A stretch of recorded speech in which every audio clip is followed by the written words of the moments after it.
안녕하세요. 저는 50대 여자입니다. 몇 년 전 저에게 놀라운 일이 일어났는데 그 일을 한번 여러분께 이야기하려고 해요. 저는 어렸을 때부터 엄마와 단 둘이서 살았는데 저희 엄마의 직업은 무당이십니다. 저희 엄마가 저를 낳고 얼마 지나지 않아서 신내림을 받게 되었고 어쩔 수 없이 무당이 되신 거죠. 저희 아빠는 엄마가 괴물이라며 도망쳤고 엄마 혼자서 저를 힘들게 키우셨어요. 지금은 아빠 얼굴도 기억이 나지 않습니다. 물론 연락도 하지 않고요. 무당이라는 직업이 옛날에는 귀신을 본다며 괴물 취급을 받다 보니 어렸을 적에는 저희 엄마의 직업을 숨기고 다녔어요. 다들 저희 엄마가 무당이라고 하면 저까지 괴물로 볼 것 같았거든요. 엄마도 그런 제 행동을 이해했는지 운동회나 학부모 참관 수업을 하면 전혀 참석하지 않으셨습니다.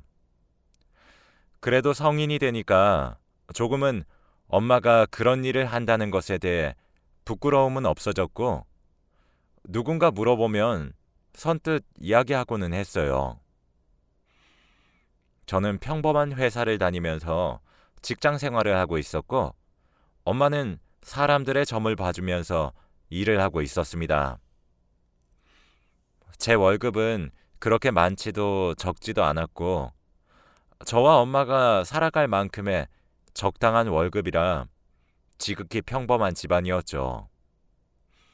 그런데 어느 날 친구가 갑자기 한 남자를 소개받을 생각이 없냐고 하더라고요. 저는 그 당시만 해도 돈을 버는 거에 급했고 얼른 엄마를 호강시켜드리고 싶다는 생각뿐이었기 때문에 괜찮다고 거절했지만 친구는 너 이 남자 잡으면 인생 한 번에 피는 거라니까. 완전 부자야, 부자. 라고 하는 거 있죠?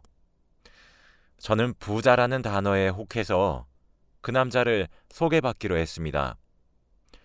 처음에는 부자는 어떻게 살아갈까 궁금해서 호기심으로 시작된 만남이었지만 그 남자는 생각 외로 저와 가치관도 비슷했고 부자라고 해서 살아가는 방식이 크게 다르지는 않더라고요. 처음에는 대화를 나누고 옷도 그렇게 고급스러워 보이지 않아서 첫날은 그 사람이 얼마나 부자인지 가늠조차 하지 못했습니다. 친구가 일부러 거짓말을 한 줄 알았죠. 만남을 계속 이어가다가 알게 된 사실이 우선 그 남자는 아파트가 4채가 있었고 건물도 3개나 있었습니다. 그리고 자신이 취미로 운영하고 있는 카페가 전국적으로 5개나 있다고 하더라고요.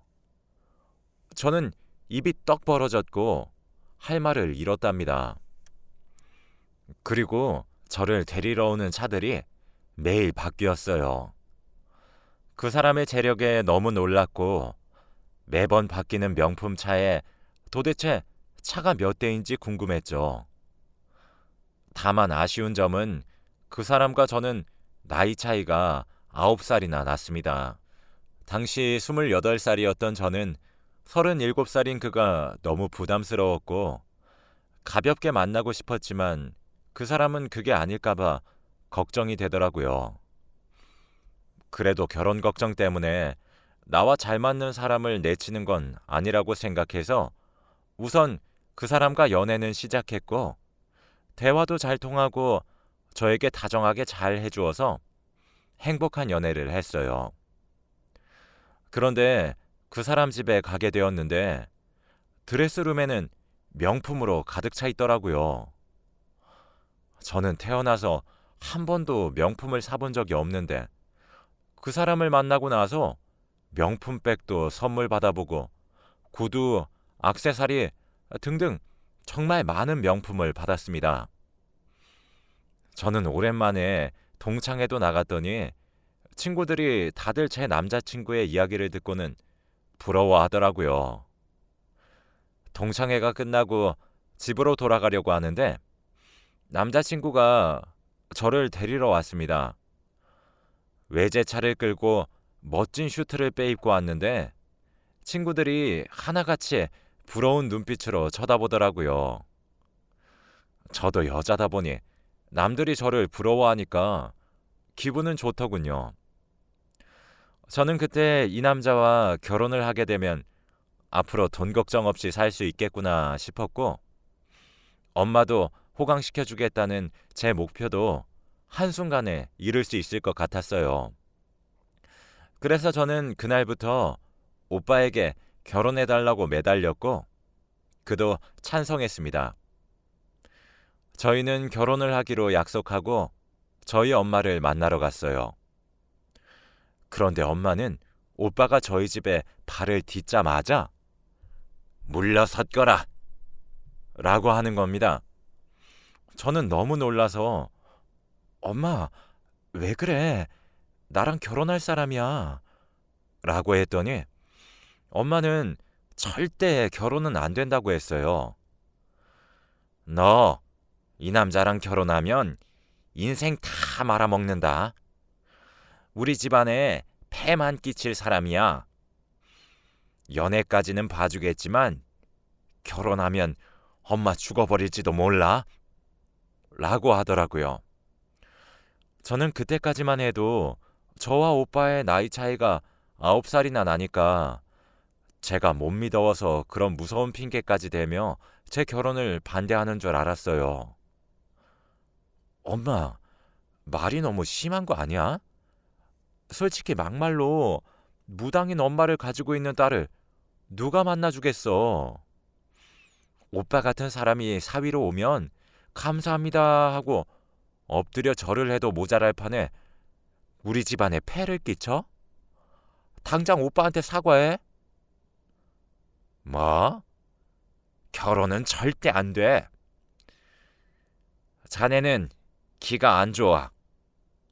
우리 딸 옆에서 물러섰거라 라고 하면서 오빠를 쫓아냈어요. 저는 오빠에게 미안하다고 연신 사과를 했고, 그때 오빠의 표정은 별로 좋지 않아 보였습니다. 엄마는 끝까지 오빠에게 소금까지 뿌려대면서 나가라고, 다시는 우리 딸 옆에 얼씬도 하지 말라고 소리쳤어요. 저는 그런 엄마가 너무나 미웠고, 어릴 때부터 지금까지 나한테 피해만 끼치는 엄마가 차라리 없어졌으면 좋겠다는 나쁜 생각까지 했죠. 그래도 오빠는 저를 꼭 안아주면서 난 괜찮아. 어머니가 저렇게 반대하시면 어쩔 수 없지 라고 하더라고요. 그런 오빠를 보니까 더 결혼에 대한 오기가 생겼고, 저는 그냥 오빠에게 엄마 의견은 필요 없어. 결혼은 우리가 하지 엄마가 해? 결혼식장에는 엄마 대행 쓰면 돼. 요즘 다 그렇게 해. 라고 하면서 엄마의 반대를 무시하고 결혼을 하기로 했답니다. 다행히 오빠의 어머니는 저를 반갑게 맞이해주면서 딸같이 대우해주니 차라리 이런 평범한 엄마 밑에서 살았으면 얼마나 좋았을까라는 생각도 했네요. 오빠의 아버지는 어렸을 적 돌아가셨다고 했습니다. 아무튼 저는 해외에서 오빠와 성대하게 결혼식을 올렸고, 당연히 엄마는 오시지 않았죠. 청첩장을 주려고 찾아갔지만 엄마는 너 엄마 죽이려고 작정했구나. 너 결혼하면 내가 죽어버린다고 했어, 안 했어? 너 내 딸 맞니? 당장 이 집에서 나가! 라고 하며 절 쫓아내시는 바람에 어쩔 수 없었어요. 그래도 아무리 반대하는 결혼을 한다고 해도 엄마를 죽인다는 표현을 하다니요. 엄마의 극단적인 말에 너무 상처를 받았습니다. 그렇게 오빠와 결혼을 하고 한동안은 정말 부잣집 사모님처럼 명품 백에 명품 신발을 신고 매일같이 백화점에 갔어요. 당연히 다니던 직장은 그만두었고요. 그런데 한 2주 정도는 그렇게 살았는데 그 뒤부터 남편의 태도가 바뀌기 시작했습니다. 집에는 일주일에 한번 올까 말까 싶었고 연락도 잘 안 돼서 어디서 뭐 하는지 전혀 몰랐죠. 처음에는 많이 바쁜가 보다 싶었지만 점점 시간이 지나도 저를 찾지 않는 남편을 보니까 결혼한 사이가 맞는 건지 의문이 들었고 대충 느낌이 오더라고요.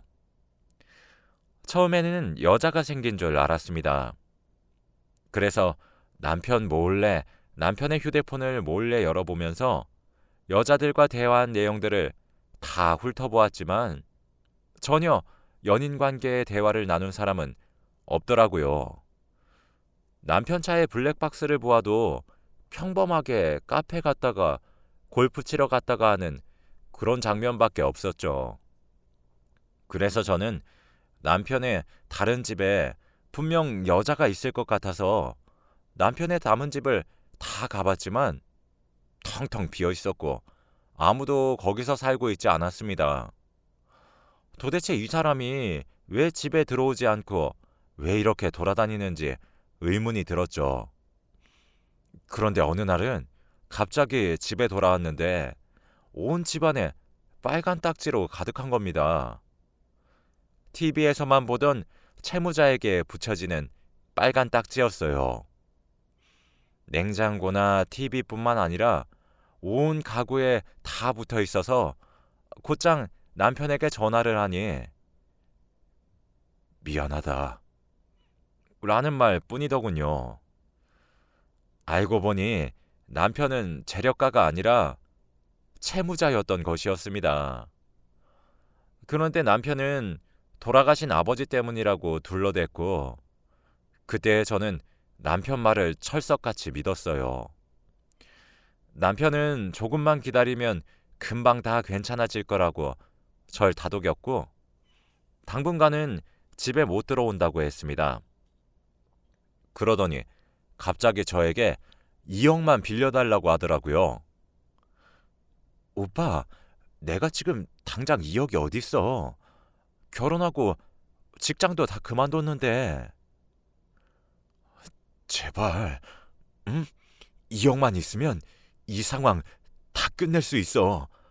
제발. 오빠는 가지고 있던 카페랑 건물, 아파트를 다 팔아도 2억이나 부족하다면서 제발 부탁한다고 했어요. 남편의 간절함에 저는 어쩔 수 없이 지인들한테 사정사정해서 2억을 빌렸고 남편에게 빌려주었답니다. 그 뒤로 남편은 고맙다고 했고 금방 집으로 돌아오겠다고 했어요. 그런데 며칠이 지나도 집에 붙여져 있는 빨간 딱지는 떼어지지 않았고 남편은 제 전화를 받지 않았습니다. 그때 실감했죠. 남편에게 제대로 사기를 당했다는 것을요. 제가 너무 힘들어서 맨정신으로 살아갈 수 없는 지경까지 갔고 그래서 매일같이 술을 달고 살았습니다. 술을 먹으니까 엄마 생각이 굉장히 많이 나더라고요. 엄마가 그때 왜 그렇게 남편과의 결혼을 반대한 건지 이해가 갔습니다. 그런데 며칠 뒤 갑자기 한 통의 전화가 오더군요. 저는 남편에게서 온 전화인 줄 알고 급히 받았더니 전화의 내용은 충격적이었습니다. 아, 김정숙 씨 따님분 되시죠? 여기 병원인데 어머니가 많이 위급하셔서 얼른 오셔야 할 것 같아요. 저는 너무 놀라서 얼른 병원으로 달려갔고 중환자실에 누워있는 엄마를 봤습니다. 그런데 오랜만에 본 엄마의 모습은 정말 충격적이었어요. 얼굴은 가죽만 있을 정도로 야위었었고 온몸이 뼈만 남아있었거든요. 저는 너무 충격적이어서 가녀린 엄마의 손을 잡고 펑펑 울었습니다. 그때 의사 선생님께서 어머니가 마음고생을 너무 많이 하셔서 몸이 이렇게 야위신 거예요. 우선 저희가 할 수 있는 건 다 했고 어머니가 얼른 쾌차하시길 기다리는 것밖에 할 일이 없습니다. 라고 했죠. 저는 이제서야 엄마를 본 제가 너무 한심스러웠고 엄마에게 너무 죄송했어요. 남편에게 전화를 걸어서 오빠, 우리 엄마가 지금 중환자실에 왔는데 너무 야위었어. 제발 병원 와서 나랑 같이 있어줘. 응? 이라고 하니 남편은 장모님이 날 안 좋아하시니까 병원에 가기 싫어. 라고 하는 게 아니겠습니까? 아니 어떻게 사위라는 사람이 장모님이 아프다는데 병원 한 번을 오지 않나요? 저는 그 남자의 그런 무책임한 행동을 보고 정말로 정이 떨어졌습니다. 그렇게 엄마는 사위 얼굴 제대로 보지도 못한 채 얼마 뒤 돌아가셨어요. 저는 장례식에는 그래도 남편이 와서 제 옆에 있어줄 줄 알았는데 장례식장에 발도 들이지 않았죠. 저는 그 사람에게 정말로 실망을 많이 했고 이혼을 하고 싶었더군요. 엄마의 장례가 끝나고 전에 살던 집으로 가서 엄마의 물건을 하나씩 만졌는데 제 방은 제가 집을 나갈 때와 똑같이 정리되어 있더군요. 엄마는 늘 제가 집으로 돌아오길 기다리고 있었던 것입니다. 그때 엄마 생각에 정말 많은 눈물을 흘렸던 것 같네요. 그리고 엄마가 일하는 곳은 자주 들어가 보지 않았는데 그곳에 들어가서 엄마가 일을 어떻게 해왔는지 보고 있었어요. 엄마의 손길을 느끼고 있을 때 서랍 속에서 편지 한 통을 발견했는데 봉투에 내 딸 서진이에게 라는 문구가 있었습니다. 엄마의 글씨체였고 저는 그 봉투를 열어서 안에 담긴 편지를 읽었는데 내용은 정말 충격적이었어요. 서진아, 엄마야. 지금 이 편지를 읽고 있을 때쯤이면 엄마가 많이 야위어서 세상을 떠나고 우리 딸이 엄마 일했던 곳을 보러 방에 들어왔던 거겠지? 서진아, 엄마가 열심히 네 남편의 악행을 막기 위해서 노력했지만 내 기만 잔뜩 빼앗겼어. 그 사람은 도저히 막을 수 없겠더라. 엄마가 많이 야위었더지? 그것도 다 네 남편과 너를 위해서 한 행동들이었어. 서진아, 엄마가 죽은 게 네 탓은 절대 아닌 걸 명심하렴. 그리고 마지막으로 제발 그 사람에게서 도망쳐라. 엄마 하나로도 족하니 제발 그 사람과 관계를 끝내렴. 엄마가 최선을 다해서 너에게 아무 피해도 가지 않게 해놨긴 했지만 그 사람의 기가 워낙 세서 혹시 몰라. 그러니까 도망쳐라, 서진아. 라고 하면서 편지는 끝이 났어요. 몇 달 만에 본 엄마가 야위었던 이유가 바로 저를 위해서 구슬하고 저를 지켜주는 대신에 하늘에 있는 신에게 자신의 목숨을 담보 삼았다고 편지에 쓰여져 있었습니다. 그리고 그때 생각났어요. 엄마가 결혼 전 오빠와 결혼을 하면 엄마가 죽는다고 했던 말이요. 엄마는 그때 오빠와 결혼하면 자신이 죽게 되는 미래를 본 것이었던 것이죠. 저는 엄마를 죽인 사람이 저라는 생각에 죄책감이 들었고 엄마의 말을 듣지 않는 것이 너무 죄송스러웠습니다. 그 자리에서 편지를 끌어안고 펑펑 울면서 엄마에게 사죄했어요. 엄마는 죽을 때까지 저를 생각해서 자신의 목숨까지 바쳐가며 저를 구하신 거였죠.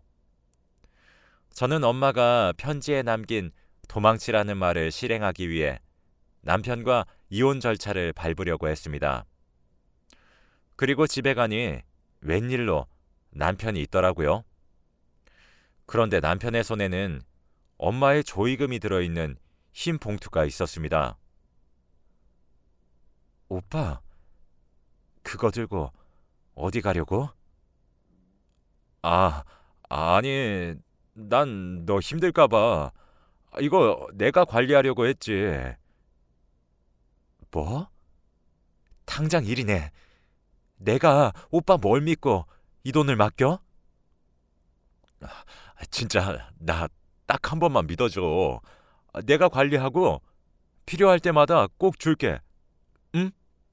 이라고 하면서 집을 뛰쳐나가더군요. 저는 뛰어가는 남편을 따라가면서 야, 도둑놈아, 이리 내라니까 라고 외쳤지만 남편의 뜀박질은 멈출 생각이 없었어요.